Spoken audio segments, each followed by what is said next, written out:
Rav YCD, welcome back to Yerushalmi Terumot. We are holding at a based Amud Aleph. A big shout out to Torah Anytime, who hosts our shiur. Thank you very much.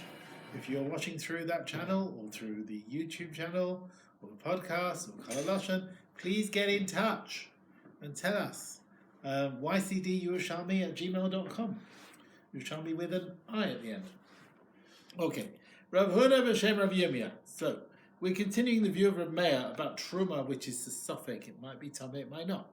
Rav Huna b'Shem Rav Yirmiyah. Rav Meir Soyref. Rav Meir allows you to burn Truma Teluya b'Shai Masechet not just there at Pesach, when there's a chiyuv of Biur Chometz, but even the rest of the year. But we've learned it at Brisa. Now this is about Biur of Trumas Chometz on the Erev Pesach, which falls on Shabbos. Truma Teluya, so Trumas Chometz, which is suffix Tameh, Utmeya, and Trumas Chometz, which is definitely Tameh, so we burn them on the Friday, which is the 13th. Erev Shabbos Simcha Shecha, close to dark, just before Shabbos comes in, Divrei Rav Meir. That's the view of Rav Meir. So remember, this is the 13th. There's no Issur yet, but you can't burn it on Shabbos. So you have to burn it on the 13th, and he tells you burn it very close to dark. Divrei Rav Meir. The Chacham said you should do it in the normal time. That's the 14th of Nisan in the Shachris. Right? They hold when the 14th of Nisan falls on Shabbos, you can leave the Chometz till Shabbos, and whatever's left after the meal, you'll destroy it, not burning it obviously, but by breaking it to the wind or whatever. There's no malacha of Shabbos. And here they're saying even Trumas Chometz Teluya, you get rid of it Shabbos morning, like other Chometz. Don't do it early on the Friday, even though you can't eat it, because it might come out that it's tahar, and therefore a Kohen can come along and eat it. So the Chachamim say do it on the 14th, Bismana. And if Rav Meir allows you to burn Truma Teluya the rest of the year, then by Yisrael, why does he say you can burn it Trumas Chometz only b'Shabbos? Why not do it in the morning of Erev Shabbos? Why does he allow it only close to dark at the end of the day of the Friday? Must be he forbids you to burn Truma Teluya the rest of the year. He only allows you when you have to do, when you got no choice. You have to do Biur Chometz. So the Gemara answers Tiftar. We can explain the Brisa talking about Keshelis Atzel. He was lazy. But sorry if he didn't do it earlier. But you're right, if he wanted to, he could do it earlier. I'll bring a proof to this. It's a Ninan. We've learned in the Brisa, Rav Meir mentioned the burning of Truma Tameh, which is definitely Tameh, which of course you can burn it whenever. But Taninan, but the Brisa doesn't mention you can burn it Shachris in the morning. It says, Rav Meir says, even that is burned later on in the day. Now, Truma, which is definitely Tameh, why later on in the day? What's the big deal?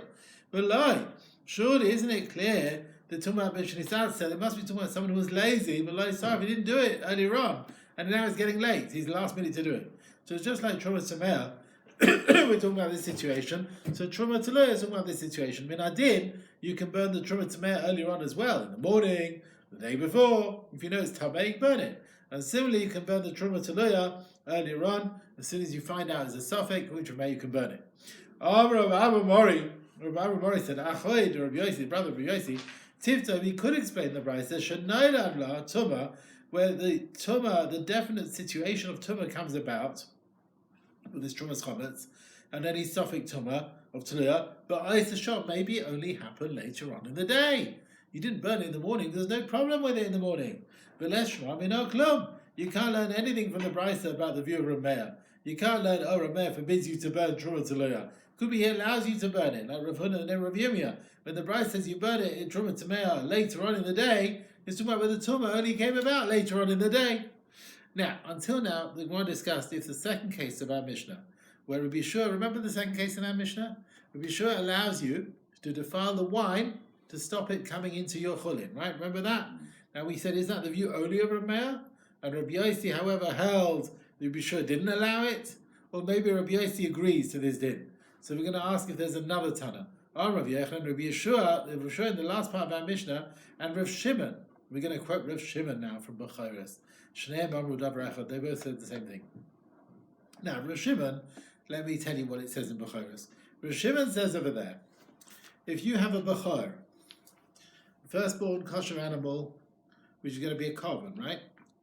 But then it's ill and it's got too much blood. So you want to bloodlet it to heal it. Now, for the sake of the bloodletting, you have to make a hole. in a place where it can make a blemish which puzzles it from being a korban. Now, usually you can't put a blemish on the korbanos. And Rabbi Yochanan's reason is because the reason, usually you can't do it, but Rabbi Yochanan's, since anyway this thing's going to die if you don't do it, the bloodletting, there's no problem of making a blemish, because otherwise it will die anyway.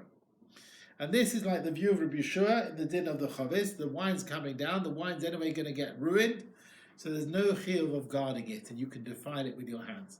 So the same thing there, you can do a blemish, because anyway the animal's going to die. Okay? And then, Rav Ila, Rav Ila said, Rav Shimon the Bechayros, the Rav Shimon brought in that Mishnah Bechayros and Yeshua the Trumas, are not the same. Lo yadein, moed and adain, lo yadein, moed and adain. No, they're not the same. It could be Yeshua allows you to do a blemish, because this illness of too much blood, which is going to kill the animal, is a blemish in itself. It already has a blemish. So Rav Shimon says there's no problem making a new blemish. It already has one. But the truma which is falling into the chulin is still tar. Maybe Rav Shimon will forbid you to defile it by receiving it in tamei vessels. So you can't compare the cases. And it could be Rabbi Yeshua allows you with the truma, which is going to become tamei, to stop a financial loss. But maybe this firstborn animal, this bachar, Rabbi Yeshua will forbid you to make a blemish because there's no big financial loss over here. So who says the two opinions hold the same thing of each other? So Rav Zira said, Mistabra, it makes more sense to say Rav Shimon, Moed Rabbi Yeshua. Rabbi Shimon does agree with Yeshua, you can be matame the wine, but Rabbi Yeshua like Moed Rabbi Shimon. Rabbi Yeshua will not agree you can make a blemish in this animal. Okay?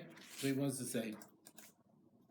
He said this Rav Zira, he says, look, Rabbi Yeshua is lenient with truma because of hefsed. So bachar, with the blood, he won't allow you to do a blemish. There's no loss, there's no financial loss there. But this Rav Zira argues on what it should be Rav Ila. What Rav Ila said, it could be Rav Shimon allows you to do a blemish because this animal is already considered blemish. So you can put a blemish on a blemished animal. But maybe that's not the reason. Maybe Rav Shimon still allows a blemish. No, it's the kankal korban. Anyway, the animal's going to die. So maybe that's the reason. So that's the whole thing. So Rav Yeshua agreed to Rav Shimon. Rav Shimon agreed to Rav Shimon. Very similar to the idea when the tumas is about to fall. And anyway, it's going to be with tama. Yeah, and it's going to get ruined. The trumas is anyway going to be ruined. So what's the difference? This animal is also anyway going to die. So what's the difference? Yeah. So the difference is that one is financial loss and one isn't. That's one of the reasons. That's one of the reasons why we say he might not agree to it. You're not chayshes of Mava Hektish. No. The financial loss. So if the chulin gets ruined, that's a big loss. Okay. Rabbi Bun Bachia by Rav Zira. He asked, according to you, the tema that you say, Rav Shimon ma yoda Rav Yeshua, that Rav Shimon agrees to be sure that you could be matame the wine.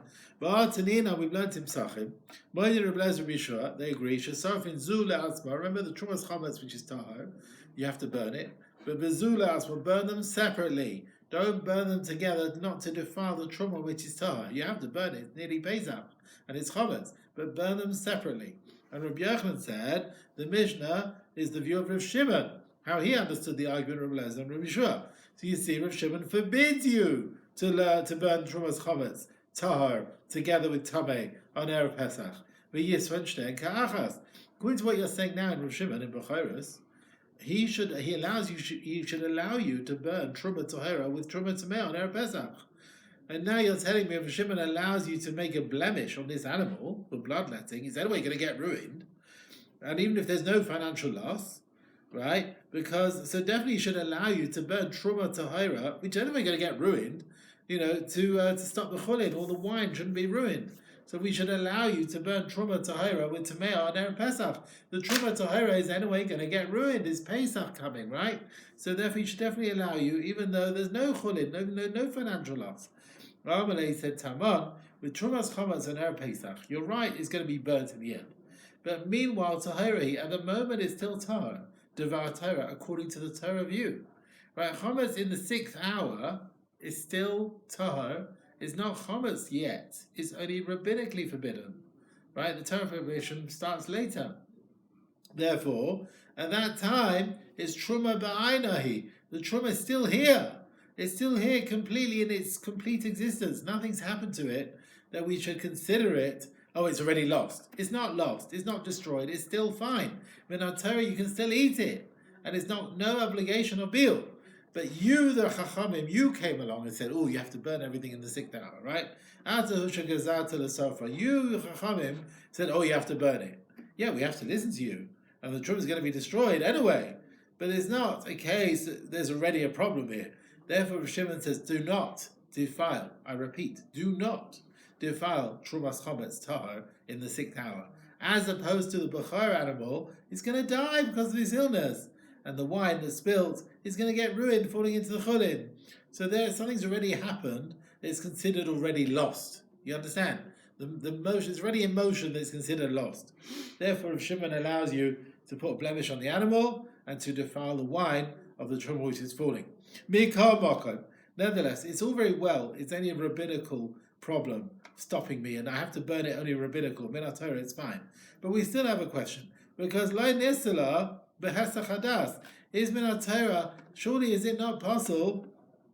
Now, when you've got truma, which is Torah, but wait a minute, are you going to eat it now?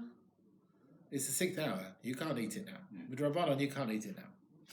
So, are you going to still keep it secure? Or have you given up on it now? Are you going to still monitor its Tara status? He says, wait a minute, Lo nisela, surely it's possible, because you've taken your mind away from it. When the 6th hour comes, and it's rabbinically forbidden, you don't guard it anymore to guard it in a state of impurity. You don't care. When you take your mind off it, devar Torah. The Torah says if you take your mind off it, we treat it suffik tameh, like proper truma talaya, even though we've no reason to suspect anything. We treat it as if it's tameh suffik because you've taken your mind off it. Why? Because you said you wouldn't eat chametz over Pesach? Well, yeah, you're not going to eat it now. Even after Pesach? No, it's true. It's chametz. But after Pesach, chametz over Pesach? No, you're not going to eat that. You're not going to eat that. So you're definitely not going to eat this. So you've taken it out of your mind. You're not guarding it. So even though it's only a rabbinical prohibition, but you've done a Torah distraction now because you're not going to go near it and you're not going to guard it, and that forbids it from the Torah. Therefore, according to Shimon, although Truma, which is Torah near Pesach in the 6th hour, you're right, it should be only Safek, Truma, Tamea. You've taken your mind from it, but he holds Truma Taleh can be burned straight away, and even other times when there's no Chiyuv Biur Chametz, so Truma Tahira in the 6th hour, it needs burning Minat Torah, not because of Biur Chametz, because any Truma Taleh, any Truma you've taken your mind of, it needs burning. And since the din is to burn it from the Torah, now it's considered destroyed from the Torah, and therefore you should be able to defile it with your hands.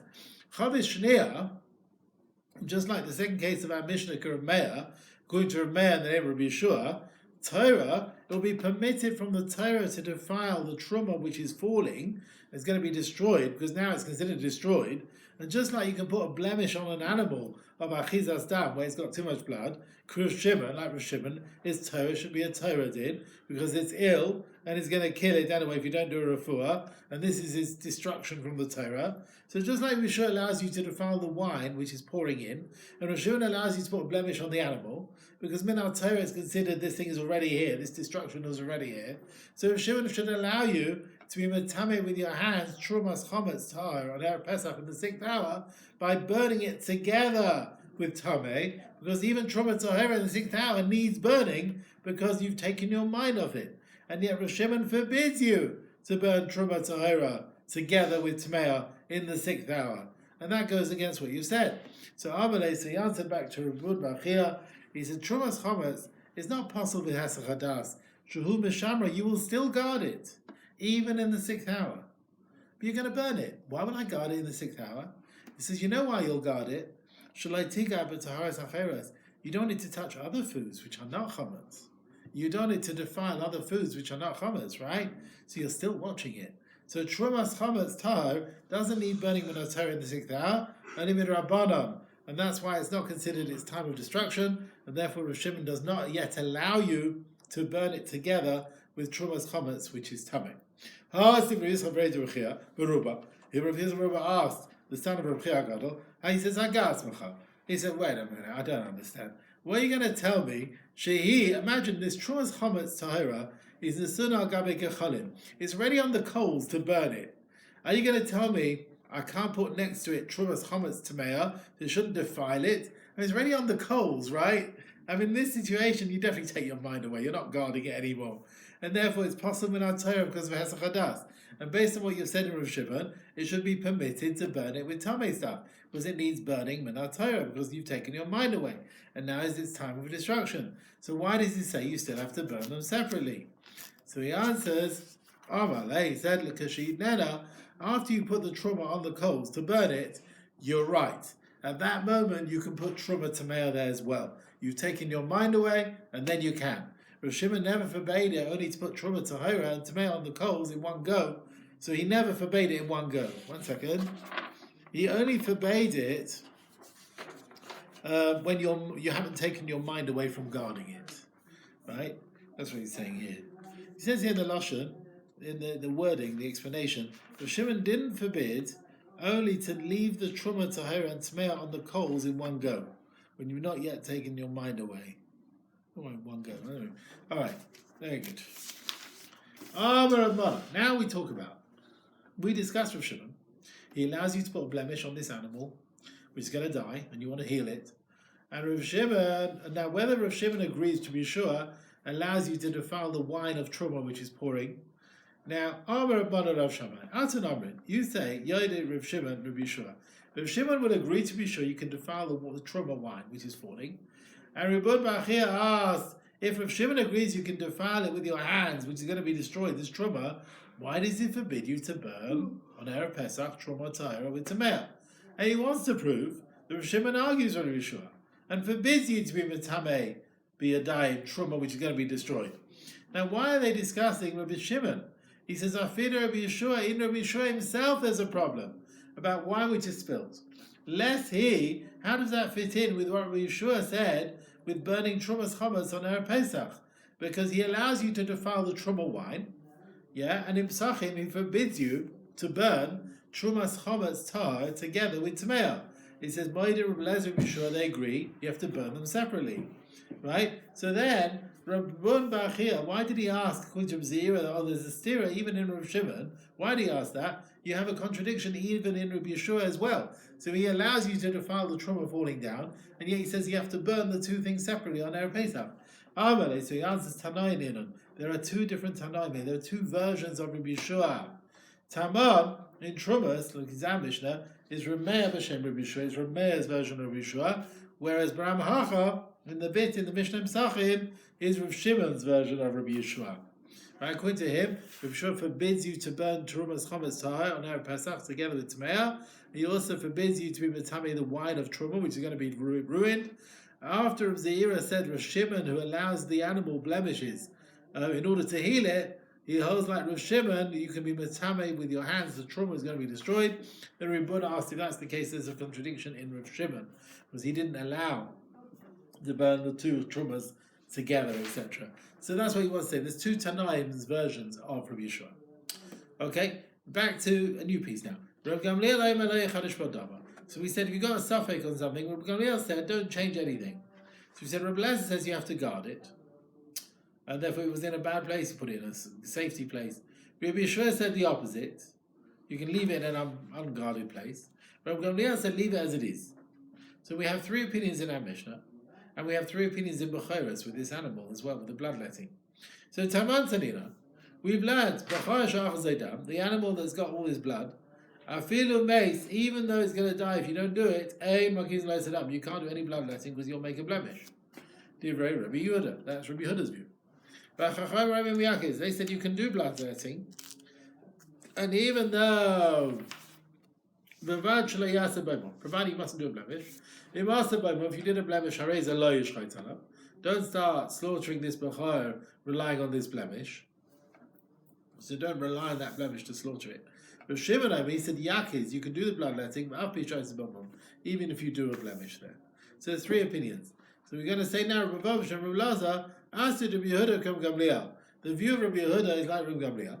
The view of Rabbi Yehuda, he forbids you to do any bloodletting completely, even if there's no blemish, even though it's going to die. That's like Rabbi Gamliel. Leave truma as it is, even though it's going to get lost.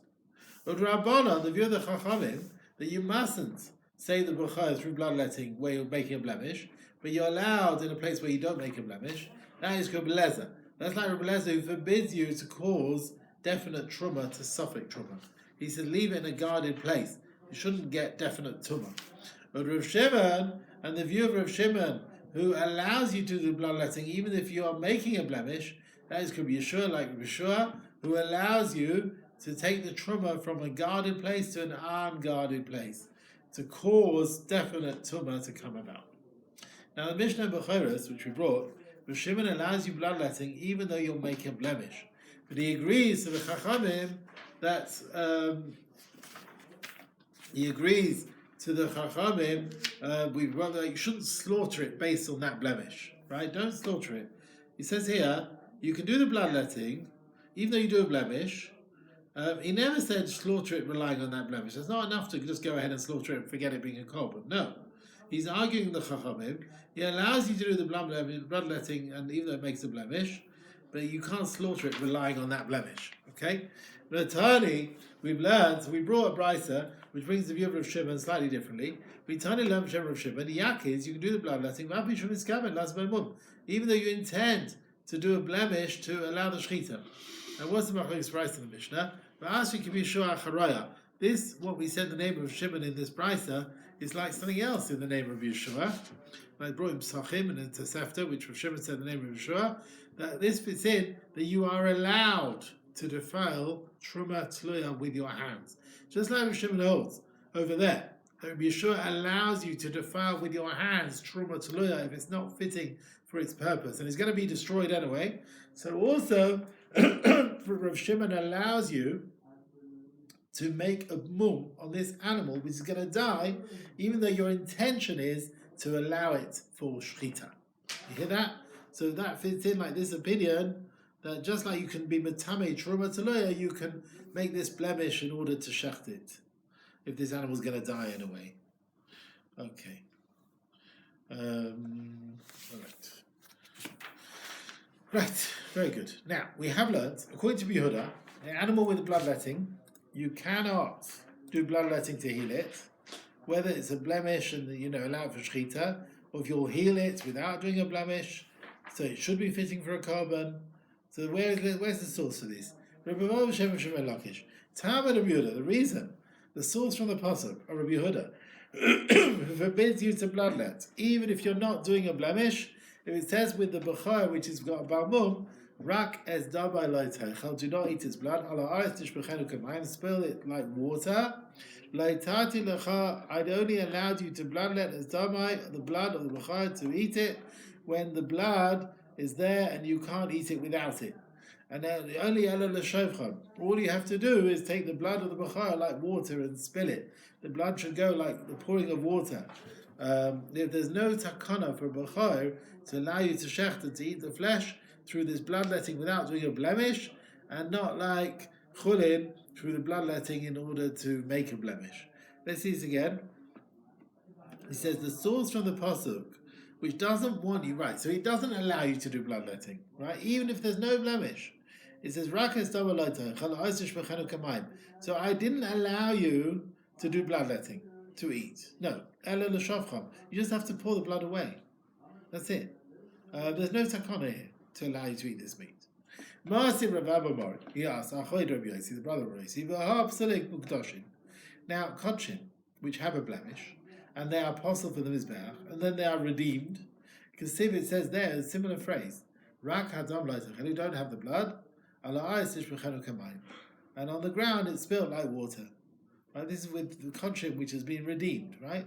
So now, if you're telling me ala ayis tishbechenu kamayim tells me that the blood of the bechor is spilt away because you can't do a blemish and there's no other takana, what are you going to say with these words now with posel kodshim, which have been redeemed?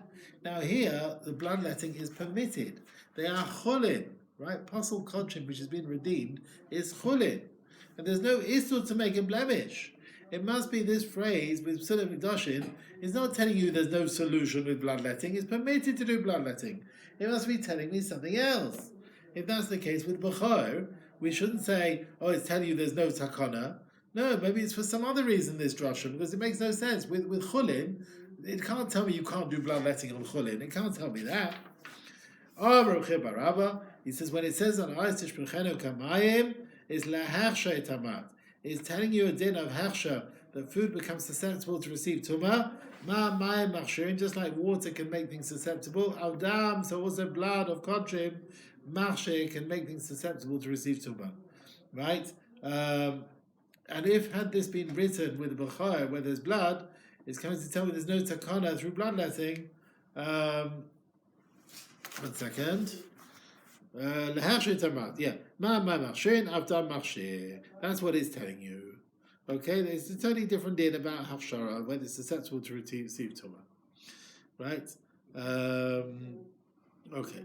So that's when it comes to this parasha, right? With the chulin, which is redeemed, the kodshim, which is redeemed, that's what it's telling me. However, when it comes to the animal which has got blood, then it's telling me there's no solution. Right? Now the Gemara brings an opinion of an Amoira, which learns the source from a pasuk for the view of Rav Shimon and the Chachamim. They both allow you to do bloodletting for b'chor, but they argue if you can do it even in a place where you make a blemish or not. Rav Abavol b'shem Rav Yochanan. They both look at one pasuk. Now it says Yerushalmi, Tamim yeh l'ratzon. It will be perfect. It will be acceptable. Kol mum lo yeba. There should be no blemish. You're not allowed to put a blemish in a korban. Rav Shimon learns the connection of Tamid yeh l'ratzon. Right, every blemish mustn't be there. B'shah shehu l'ratzon. When the animal is fitting to bring a korban, when it's perfect, you can't put a blemish. When it can't be brought, it's already got a blemish then, or he's got this blood illness, then that's a blemish. Then you can put an additional blemish. Chacham said no, it says any blemish should not be there. It's full of blemishes, you cannot make any more. You can't put another blemish if it doesn't matter how many there are. Now, we learned in our Mishnah, Chaviz, a barrel of truma which got broken, Shanishbra Begas in the top vat, and the bottom one is Tameh. But Rez Rav Shimon agree, if you can save a revius in the state of Tara, you try and save it. And if not, Reb Lezer says just let it go down and become Tameh, but don't you defile it with your hands. A vessel where the inner side is Tahar, but Acharav Tameh, and the outside is Tameh, so you cannot save inside this keli even a lot of truma which is going to be spilled and going to waste if you don't receive it. Don't use this keli to save this truma.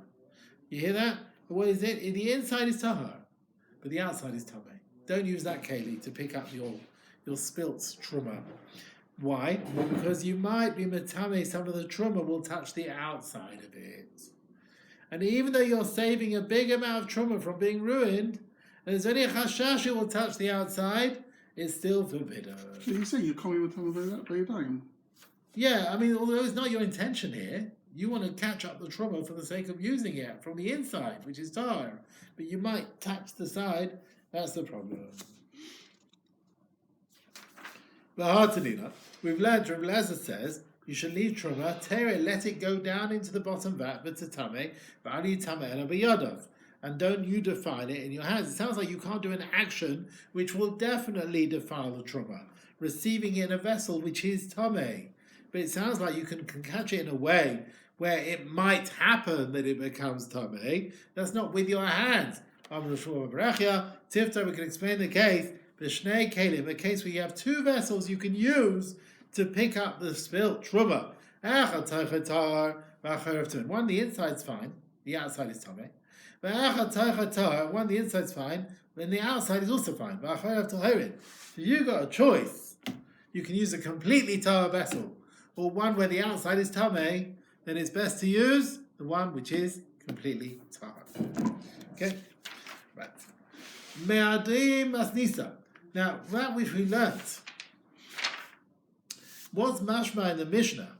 It says, don't you defile it with your hands. If you don't do it with your hands, it's okay.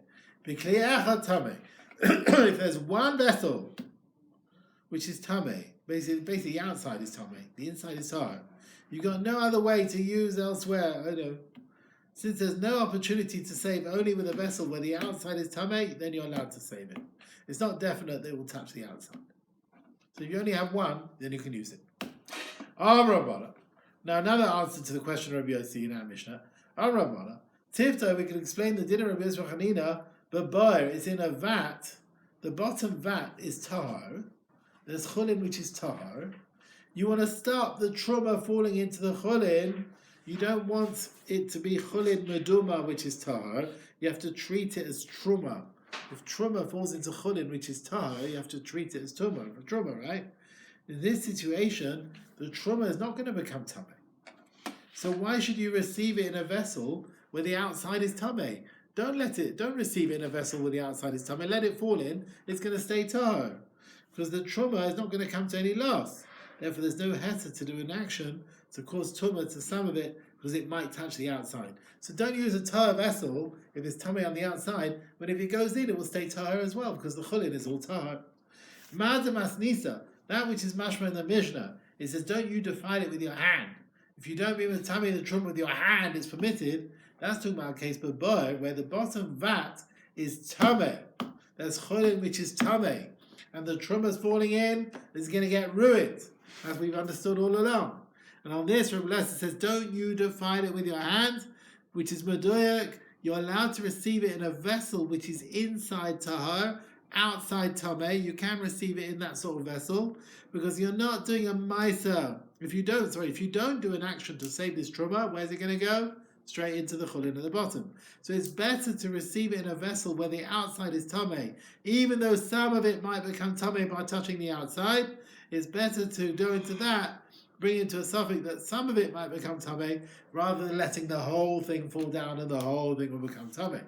When we learned in our Mishnah with a barrel of oil of truma which got spilt, Rabbi Lezer says, you know what? Tered tibala, let it just go on the ground. Don't you do anything in your hand to start gathering it with a tameh vessel. Now here, the oil is not gonna become tameh. Now it sounds like you can't be matameh with your dayim. Don't swallow it with your hand. You can receive it with a vessel where the outside is tameh, even though that might again cause tumah to some of the oil. It sounds like you can use a tameh vessel on the outside to receive this oil. Tifta, we're talking about a case, the barrel's gone into a field where there's a grave. A field with a grave, the field is tameh gezerah d'rabbanan, rabbinical tumah, yeah? The barrel got spilt there. The oil is falling onto the ground. It's going to be tameh. On this situation, Rabbi Lezer said, you cannot be matameh the oil with your hands by receiving it in a vessel where the inside is tameh. Right? Look at this. You cannot be matameh the oil by receiving it in a vessel where the inside is tameh. You're allowed to save it in a vessel where the inside is tahar and the outside is tameh.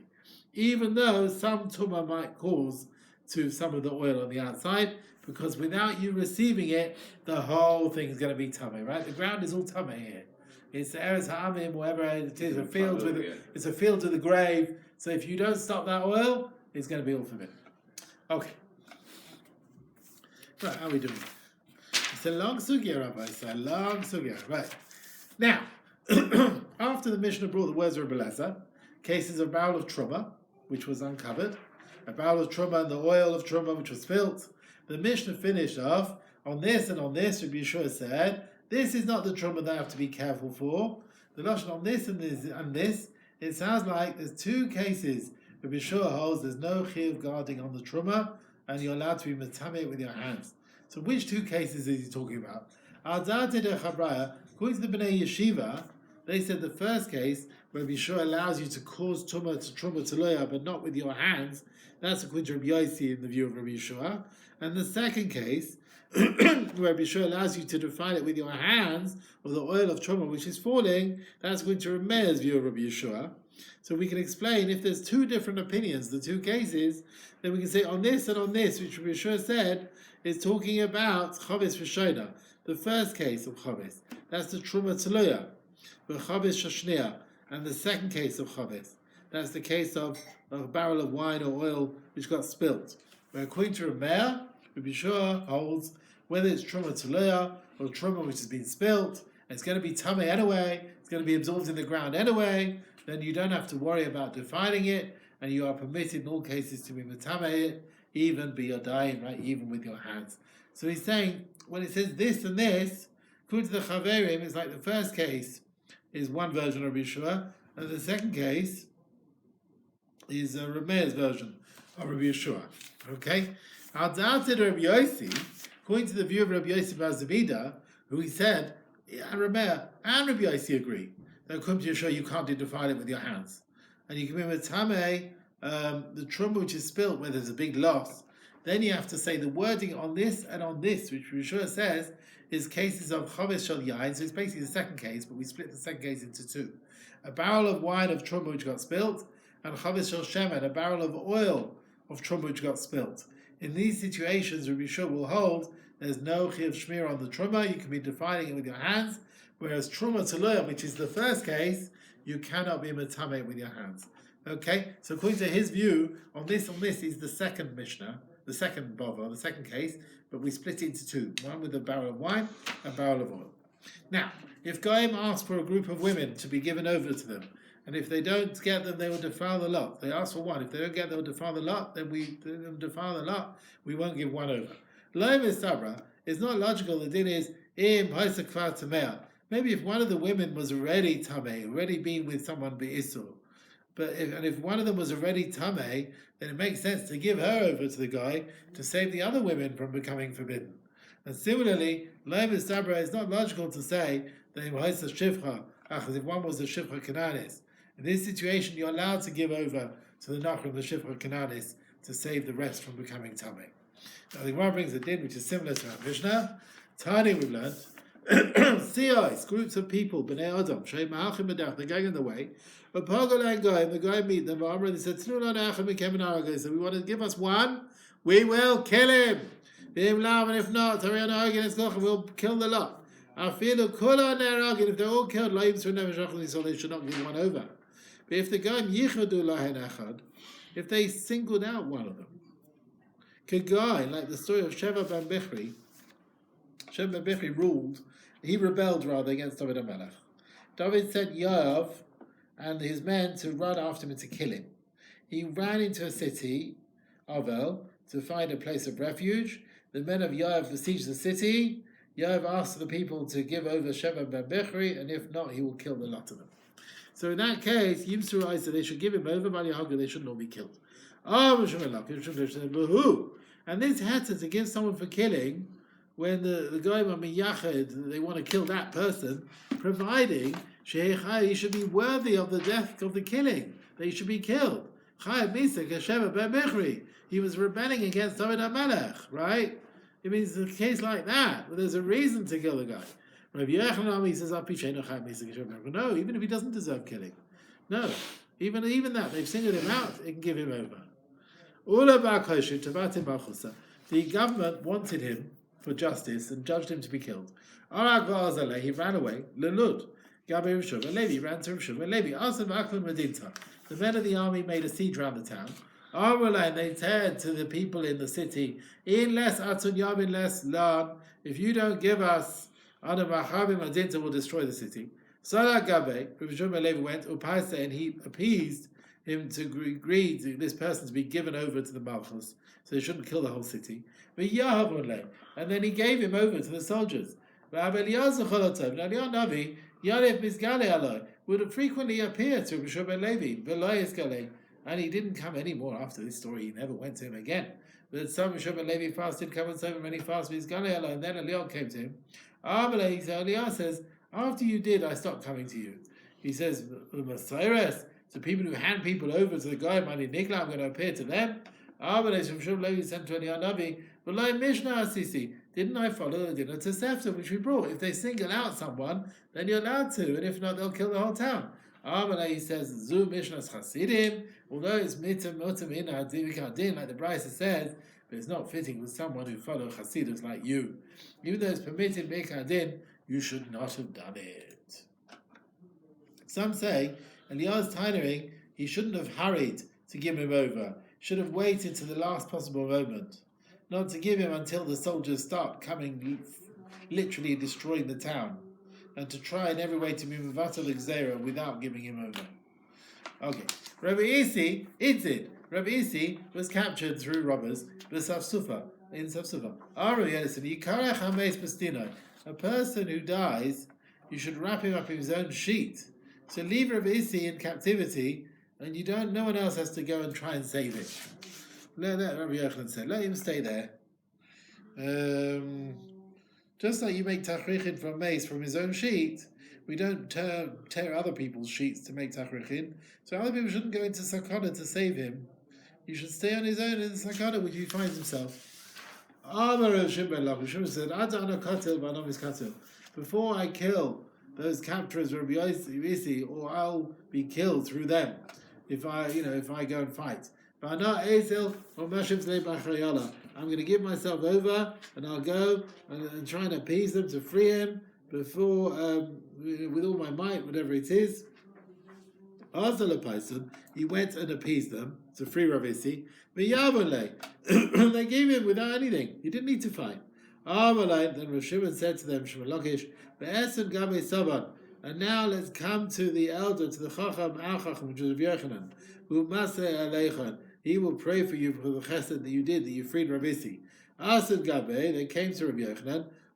He says, what was in your heart to do for Ravisi? Will come to that nation. So for you, what's he doing? He's cursing them, right? So what's happening here? He's letting daven for them. Then they come to him, Rabbi Yochanan. He says, what was in your heart to do to Ravisi? Yim Telahu Amma will now reach that people. So I think he's guarding, he's cursing they should die when the people go back. Le'maton is talking about who? The nations, I think, no? The guy. Le'maton adid papsterais as Asam Kulan. It went as far as that place, they all died. So the klala of Rabbi Yochanan came about. Just want to see here. Right. It seems the capturers of Ravisi said they were doing things right. They were guarding the life of Ravisi. They're looking after him. Rabbi Yochanan knew their real ideas, so basically he's cursing them. He is cursing these capturers. That's what he's doing. Yeah. So in other words, if we just go back a bit, so the capturers gave Ravisi back. Then Amalan, Rav Shimon Lakish said to the capturers, "Let's go to a Chacham, Rabbi Yochanan. He will pray for you for the chesed that you freed Ravisi." You get that? So he's telling the capturers, "Let's go to Rabbi Yochanan." They come to Rabbi Yochanan. He said, "Whatever you wanted to do to him, then will come on them." And basically, and his curse worked, and they all died. The capturers died. Zeir ba'achinna in Zid, the Safsufa. Zeir ba'achinna was captured in Safsufa. Sarak Ravimi and Rav Shmuel, the Faisala, they went to appease for him. Arbalah and Zanavia, Malkasa, the queen Zanavia said, she was the queen of the listing, Yalafu baraycha in abar lachai nisin. Since your creator always does miracles, Ma'ashikin Bey, you look at your strength too much, you trust too much that now he'll do a miracle that it will be freed. But it's not going to happen. Meanwhile, one Arab Yishmael merchant came, he's carrying a sword. He said to them, with his sword, Barnitza, who was another listim, killed the brother of Zanavia. Queen Zanavia was a bit shocked when he heard about her brother being killed. And meanwhile, he was saved. Zeir Ba'achinna was saved. He managed to run away when the queen was in a bit of shock. Another story that Rish Lakish was not afraid to go to the listim to save things from them. Rabbi Yochanan, Ikapach Bale Kanya. He had the people. His money was stolen through the listim who were called the Bale Kanya tribe.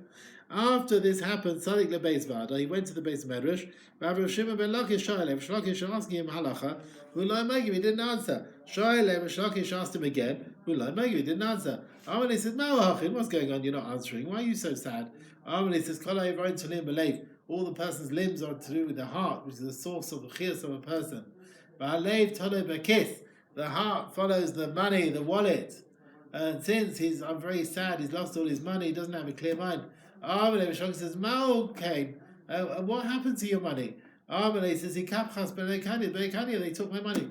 Amalei says, Chamili Zavisa, show me where they hide things.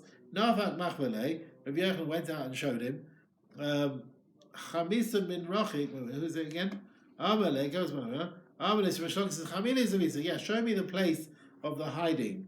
Nafak Machvele, Rabbi Yochanan went out and showed him. Chamisa min Rachik, Yisrael min Salsal. He sees them, Rish Lakish sees them from afar, he starts laughing at them. Amale, he said, in Rabbi Yochanan, if this is Rabbi Yochanan, we stole from him, Yisav Palga. You know what? He can take back half of what we stole. Amal and Rish Lakish said, Chayechan, no. Kula and Anasiv. The whole thing I'm going to take back. Anasiv Kula, and he took all the money back, which they'd stolen from Rabbi Yochanan. Diklat Chazira, the Diklat, who was the shepherd of the swine. Mechanie Telaye Rabbi Yehuda Nesia. The Talmidim were the young Talmidim of Rabbi Yehuda Nasi were hitting him when he went from the base Medrash to Varia. The young Talmidim of Rabbi Yehuda Nasi seems were hitting him. This story is brought in Bereshis Rabbah. It happened with Rebbe and his Talmidim. Some say Rabbi Yehuda Nasi. Some say Rabbi Yehuda Nasi, which is called Rebbe. Others say Diklat was at the end a king, and he was called Decleotition. Decleotition, was that his name? He was a Caesar, Decleotinus, who ruled from 4044 to 4065. 284 to 305 after the Common Era. That wasn't in Rebbe's time, it was 50 years after Rebbe died. Okay, so what we got here? It's Avid Melech. In the end, he became a king, and he wants to do vengeance on the Jewish people who had hit him. Nahas lePamias, he comes to the town Pamias, which is far from Tavaria. Shalach kesavin basarabban, he sends letters to the Chachamim. Tehavin gabim keshuv zamiyad. I want you to be here Motzi Shabbos. Amar el shluchei, and he told his shliach who carried the letter, don't give them the letter. Ela baruvta imat mai shimsha. Give the letter Friday close to sunset, so they won't be able to get there at the Pamias at the fixed time, and then he can say they're rebelling against the king. And sure enough, the messenger came on the Friday close to sunset. At this time, Rabbi Yehuda Nesiyah and Rashov and Nachman are going to wash in the bathhouse of the hot springs of Tavaria. After the shliach gives them the letter, they go to the bathhouse. Asan Gitris Gabahoin, a demon called Angitris comes. He's a demon. You find him in the bathhouse. But by Rabbi Yehuda Nesiyah lives in Zinzachbei. Rabbi Yehuda Nasi wants to rebel him and send him away. Amalei Shmuel bar Nachman. He says to Rabbi Yehuda Nasi, Rebbe, Apele, leave him. Lenisin u'mischamei. Sometimes he comes as a shliach of Hashem to do miracles, and now you'll see what's going to happen as well. Amalei. So the demon asked him, Ma Rabbanan Avdin, what are you doing, Chachamim? Why are you here in pain? Tanu le'uvda. They told him the story of what happened. Amalei, and he says, Tzachon, wash yourself for covered Shabbos, don't worry. The Baraychan Avid Nisin, your creator, does miracles. But Mivkesh of Motzi Shabbos came along. Ta'in Yasain Ba'al Yasain. The demon took them and brought them to the gate of the palace of the king in Pamias. Amrile, the servants of the king said, Harabana Leva, the Chachamim are outside. Amar, the king said to his servants, Lo Yachmon Apai, the king, they shouldn't see my face. Adin and Zachyan, they shouldn't see my face until they wash in the bathhouse. Havahi Beit Bani, there was a bathhouse there. As Yeshava Yomin, Veshava Leilavan. They put the fuel following the king's command, 7 days, 7 nights, non-stop heat, so that no one could take that heat. So that when the Chachamim go in, it'll be too hard for them and the boiling of water.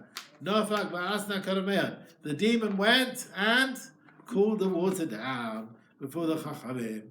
And after that, they stand before the palace of the king. They stand before him. The king sees that Hashem has done miracles to save them. And he says, begin. Your creator does miracles for you. You allow yourselves to ridicule the king.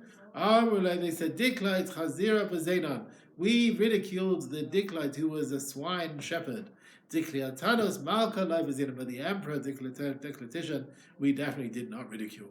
Although the king understood that he can't do bad to the Chachamim and revenge them, because Hashem does miracles to save them, he is telling them, even so, that was only a shepherd, do not be abusive, not not the young Romans, and not the nation of the Chavas that call this when they're young. Because one day they may be a king and they may want to do justice back. Hadron alach ha'isha sha'isa, hadron alach ha'isha sha'isa.